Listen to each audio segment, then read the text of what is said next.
La vida es constante evolución. A lo largo de la historia el ser humano ha estado sometido a los cambios, algunos motivados por su propia voluntad, otros impuestos. Cambios que en muchas ocasiones han derivado en evolución, mejora, avance, pero que en ningún caso han sido gratuitos. La historia siempre cobra su peaje, a veces en forma de olvido. Castilla y León está salpicada de centenares de pueblos que forman ya parte del recuerdo y que en el mejor de los casos recuperan la vida que tuvieron en la memoria de quienes los habitaron o en las antiguas fotos en blanco y negro. Zamora tiene alrededor de 500 pueblos agrupados en unos 250 municipios. El 50% de esas localidades tiene menos de 300 habitantes y una veintena no llega a la decena de almas. Están a punto de pasar a la lista de los conocidos como pueblos fantasma. ¿Tú cuántos pueblos abandonados en Zamora has podido catalogar? Pues aquí en Zamora unos 45, 50, de todo eso hablo en mi libro Pueblos Fantasmas de Zamora. ¿La gente participa de contar su pasado aunque ya no exista el pueblo? Sí, de hecho, gracias a que la gente mayor compartía conmigo esa sabiduría, ese conocimiento ancestral, gracias a la tradición oral de la gente mayor, yo he podido acceder a esa información, porque esa información ya no la puedes conseguir en libros ni en ningún lado, solo es una tradición oral, de generación tras generación. ¿Y hay alguna zona en especial que reúna más pueblos fantasmas? Sí, concretamente la zona donde vivo yo, que es la zona de Sanabria y Carballeda. Y si me preguntas por qué, porque dadas las características del lugar de montañoso, un lugar en el que hay muchas poblaciones, pues entonces es lógico que muchos pueblos se fueran quedando abandonados. De hecho, hoy en día hay pueblos en Sanabria que apenas tienen 2 o 3 habitantes. Esto es un proceso que continúa, un proceso degenerativo. Dentro de unos años, no dentro de muchos años, va a haber más pueblos abandonados. Pero no solo los pueblos fantasmas son las víctimas de los tiempos modernos. También la historia ha sido cruel con proyectos, con sueños que nacieron dispuestos a cambiar todo un país, pero que acabaron olvidados y abandonados. Es el caso de la línea férrea Santander-Mediterráneo, un ambicioso proyecto que nunca fue concluido y que en las merindades aún lucha por sobrevivir. Aquí aún es posible caminar por los andenes y respirar el espíritu de una empresa que llenó de vida a toda una comarca. Las cicatrices de la maquinaria han quedado como testigos de aquella historia.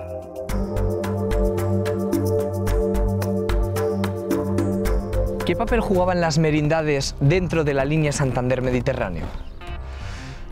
Bueno, es una comarca más que se perdió en la oportunidad de un progreso que hubiese sido muy importante para todas las merindades, por supuesto. Nos encontramos en Trespaderne, en la estación de Trespaderne, que está a unos 80 kilómetros de Burgos. La primera inauguración se hizo en noviembre de 1929 y la segunda inauguración de Trespaderne a Dosante en 1930, noviembre o diciembre también. ¿Qué suponía Trespaderne dentro de todo ese conglomerado de líneas? ¿Era un punto clave estratégico? Sí, el punto de Trespaderne en el trazado de la vía del Santander Mediterráneo hacía un codo. Ese codo estaba estudiado estratégicamente para sacar luego 2 líneas más, una que iba a Trespaderne-Bilbao y otra a Trespaderne-Miranda de Ebro. El núcleo ferroviario que se hubiese creado en Trespaderne sería muy importante. ¿Para Trespaderne qué fue la llegada de ese tren en aquel momento? Pues unas expectativas muy importantes de todo ámbito, ¿no? Al final, como pasó en todas las merindades, se truncaron. Desaparece en 1984 porque los estudios que se habían realizado sobre las distintas vías ferrocarriles sobre España era deficitario, entonces lo clausuran. ¿Qué huellas quedan aquí en esta estación de esa línea Santander-Mediterráneo? Bueno, queda la caja de la vía como tenemos aquí de frente, queda la estación, quedan los almacenes, este tipo de cosas. Aparte de eso, hablando sobre las referencias, está en todas las estaciones, son los carteles que pone S.M. Santander, Mediterráneo, Trespaderne, Nofuentes, todas llevan sus siglas. Hay buenas expectativas de cara a un futuro y esperemos que no haya más problemas para la creación de la vía verde. ¿Desde aquí hacia dónde se podría ir? Hacia atrás, hacia la derecha, iríamos, el primer pueblo que tendríamos sería Nofuentes, la parada de Nofuentes, Moneo, Medina de Pomar, Villarcayo, y así sucesivamente va avanzando hacia adelante, hacia el norte, hacia Santander, y hacia abajo, hacia el sur iríamos, la primera línea sería Oña, Penches, Poza de la Sal, de las más importantes, y así hasta Burgos. El recorrido en las locomotoras antiguas, que he tenido la oportunidad de viajar muchas veces, se tardaba 2 horas. Nos juntábamos los amigos jugando, contando historias, era muy divertido. ¿Y el Santander Mediterráneo llegó a traer riqueza a lugares como Trespaderne? La riqueza que trajo, entre comillas, fue la creación de puestos de trabajo durante la época de su construcción. También trajo vecinos nuevos que se asentaron, se casaron con chicas de Trespaderne o de los alrededores y se instalaron en Trespaderne. Y bueno, no mucho más para lo que podía haber sido.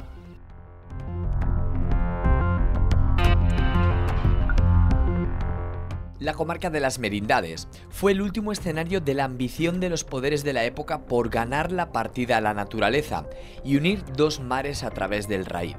Y fue en este escarpado territorio donde las obras vieron ralentizado su avance. Los valles, ríos y montañas pusieron a prueba a los ingenieros que debían, con el mínimo gasto, avanzar a la máxima velocidad. La Santander Mediterráneo está asociada al gran icono de la ingeniería de aquel momento, el túnel de la Engaña. Casi 7 kilómetros de gruta que unió Castilla y León con Cantabria. Un túnel por el que nunca pasó un tren y que ahora es poco más que un agujero negro en medio de la montaña. De todas las infraestructuras que debieron de ser construidas, el túnel de la Engaña, fue la más costosa. Era el paso que unía Cantabria y la meseta. 300 millones de pesetas de la época, 600.000 kilos de dinamita y 9 años de trabajo concluyeron con la unión de ambos lados.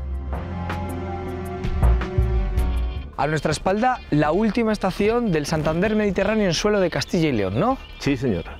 Esta es lo último que se construyó del Santander Mediterráneo en Burgos.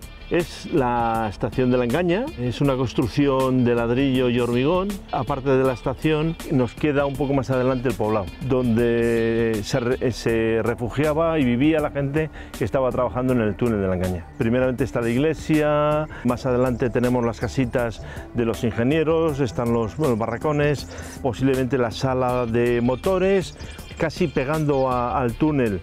Está un sistema de refrigeración, posiblemente para la dinamita, y a la izquierda está un depósito de agua enorme para la producción de hormigón. Es decir, que el túnel de la Engaña no solo era una obra per se, sino por todo lo que la rodeaba.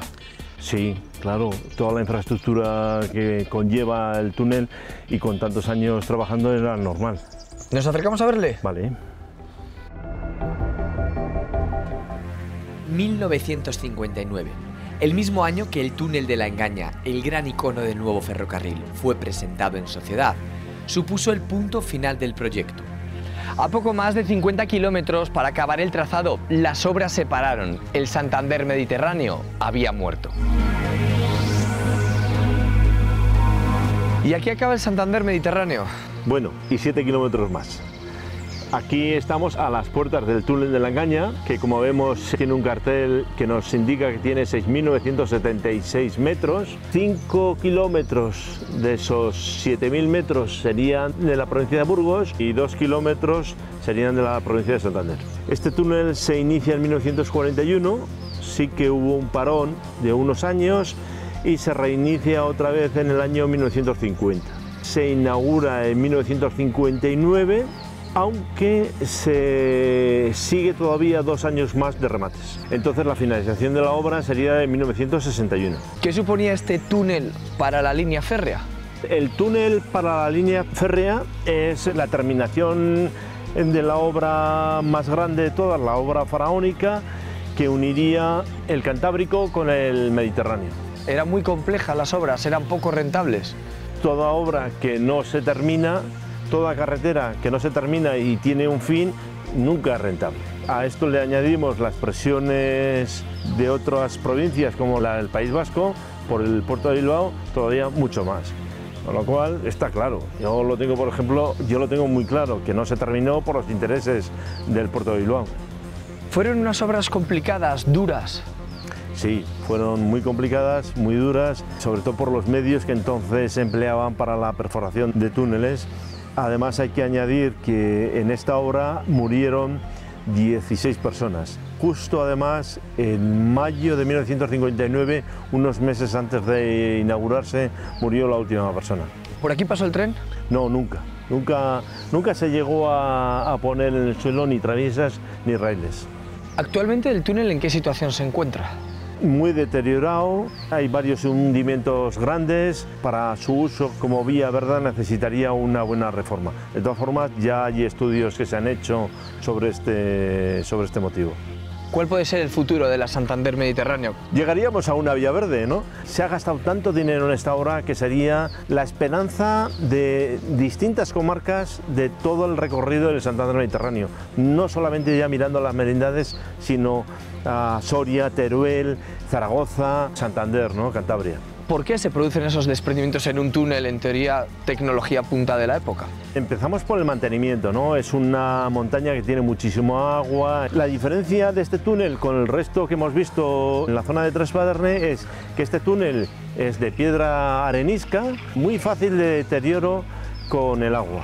Si a eso le añadimos que el hormigón no era muy bueno, lo que emplearon, supongo que por abaratar costes. ¿Confiáis en que en un futuro, aunque sea el Santander Mediterráneo, vuelva a tener pasajeros aunque vayan a pie? Yo sí, espero. Es una muy buena solución de cara a nuestra comarca y a todas las comarcas que cruza el Santander Mediterráneo.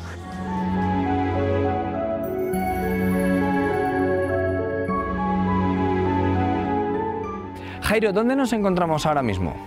Pues mira, estamos en la comarca de Aliste, a 53 kilómetros de Zamora, en la ribera del río Duero, para que la gente se ubique muy cerca de Castro Alcañices, de Fonfría y de Pino del Oro. Si miras ahí abajo podemos ver la presa de Salto de Castro y al lado, justo al lado pegado, el pueblo de Salto de Castro. Pueblo que ya no existe. El pueblo ya está abandonado, no hay nadie, sí que hubo gente viviendo.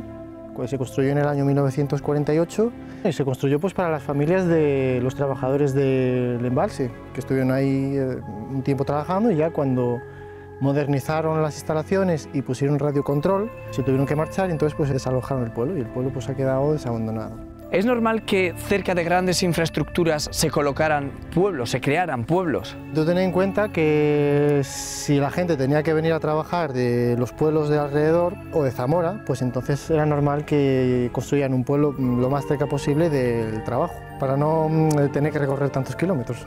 ¿Es normal que una presa dé lugar a un despoblado? Sí, sin ir más lejos, un poco más arriba del río Duero, en el embalse de Ricobayo, anegó 4 pueblos: La Pueblica, Los Acinos, San Pedro la Nave y San Vicente del Barco. Yo este pueblo en concreto lo descubrí por internet, porque en internet hay mucha información, porque bueno, pues un pueblo reciente, un pueblo de mediados de siglo y que hasta hace poco estuvo habitado. Acceder a él es muy sencillo, o sea, solo tienes que coger la carretera de Zamora y lo tienes aquí al lado. ¿Merece la pena visitar este lugar? Sí, sí, por supuesto. Además puedes ver cómo era realmente el pueblo, puedes entrar en las casas. Si quieres vamos y lo vemos. ¿Vamos? Vamos. Un escenario apocalíptico en el que una hecatombe de proporciones bíblicas acabó con la vida. Parece como si los habitantes de Salto de Castro se hubieran esfumado, tal y como hicieron los betones hace miles de años en este mismo lugar. ¿Pero por qué huir de un lugar óptimo para la vida? ¿Qué explica que Salto de Castro apenas sobreviviera medio siglo? Jairo, ahora mismo ¿dónde nos encontramos dentro de este pueblo fantasma? Estamos en la plaza principal y esta es la iglesia de Salto de Castro, y esto que vemos aquí, esto es el hotel. Además es un hotel muy grande porque, como ves, tiene 3 plantas, tiene una recepción, tiene una chimenea, tiene un montón de habitaciones, o sea que era un pueblo muy grande. Es decir, que no era un pueblo de usar y tirar, sino que era un pueblo concebido para quedarse. Sí, pero estaba destinado a tener fecha de caducidad, porque claro, fue un pueblo construido para las obras, y en el momento que las obras terminaron, pues la gente abandonó el pueblo y el pueblo se quedó abandonado. ¿Cuándo definitivamente se produce ese cierre? Pues fue en el año 1989, cuando pusieron controles remotos aquí en la presa de Salto Castro, que está aquí más abajo. Los trabajadores pues nada, se tuvieron que marchar con las familias y el pueblo quedó abandonado. ¿No ha existido una posible repoblación de este lugar? Sí que se ha intentado, ha venido gente para intentar vivir aquí, ocupas, hippies. Es probable que cuando vengas te encuentres a alguien por aquí. Ya ves que la gente Los maleantes lo han destrozado todo y aquí pues queda lo que ves, lo demás está todo destrozado. ¿Son lugares tan especiales como parecen estos pueblos abandonados o son cemento tirado en medio de la nada? Claro que son especiales. Yo cuando llegué aquí la primera vez había viento y recuerdo que las ventanas y las puertas estaban golpeando, hacía mucho ruido y la sensación era como que había gente que te estaba viendo y estaba cerrando las puertas, las ventanas y te sentías como observado. Parecía un pueblo fantasma, ¿no? Entonces de ahí me vino la idea para el título del libro, de pueblos fantasmas, ¿no? Porque eso es lo que muchas veces parecen, perdidos. ¿Dan para imaginar estos lugares? ¿Sugestionan? Y tanto. De hecho he escrito una novela que gira en torno a un pueblo desaparecido que hay en el lago de Sanabria. La gente puede buscar la información en internet o también buscar mi página web de Pueblos Fantasma de Zamora o mi página escritor, Jairo P. Fernández, escritor. Y sí queda para imaginar, y tanto. Pasear por eso es como dotarles otra vez de vida, ¿no? Claro, porque este pueblo, porque bueno, tú puedes ir a internet y puedes buscarlo en internet y vas a ver muchas fotos, mucha información, pero hay otros muchos pueblos que no hay nada, ni aparecen en los mapas, ni en ningún lado. A no ser alguien loco como yo, que se ponga ahí por ahí a patear el monte y a investigar estos pueblos, es muy difícil que des con ellos. Entonces, cuando tú vienes aquí y hablas de ellos, pues de alguna forma los estás reviviendo. Si quieres, vamos y te enseño la iglesia y algunas cosas interesantes. Sí. Mira, esta es la iglesia de Salto de Castro. Como puedes ver, pues los maleantes la han profanado. Mira las pintadas que han hecho, totalmente profanada, ¿no? Pero es una iglesia muy curiosa y además, como puedes ver, está muy bien construida, con piedra de cantería, muy bien labrada. Puedes ver el arco, un arco de piedra, el altar de mármol, los vitrales, las vidrieras de colores, pero que las han destrozado a pedradas, cantiagos de madera, el coro de madera también, o sea, todo de primera calidad. No era una iglesia de usar y tirar, era una iglesia para establecerse aquí, para la gente las familias que están viviendo aquí. ¿Qué otras partes del pueblo se pueden contemplar? Hay muchas cosas para ver, porque era un pueblo muy grande y tenían campo de fútbol, tenía frontón, campo de tenis, de baloncesto, parques, cuartel de la Guardia Civil, el hotel que vimos antes. O sea, es que tenía de todo para cubrir todas las necesidades de muchísima gente. Las casas, las viviendas, aquí arriba, los adosados, los chalés. ¿Es fácil encontrar pueblos abandonados que se conserven más o menos como Salto de Castro? Así, a este nivel, no. Salto de Castro es una excepción porque fue un pueblo construido para los obreros de la presa, por ejemplo, Otero de Sariegos, La Tabla, Castro Torafe y algún otro pueblo más y que se pueden hoy visitar y contemplar, pero la mayoría de muchos pueblos ya están desaparecidos y no queda nada.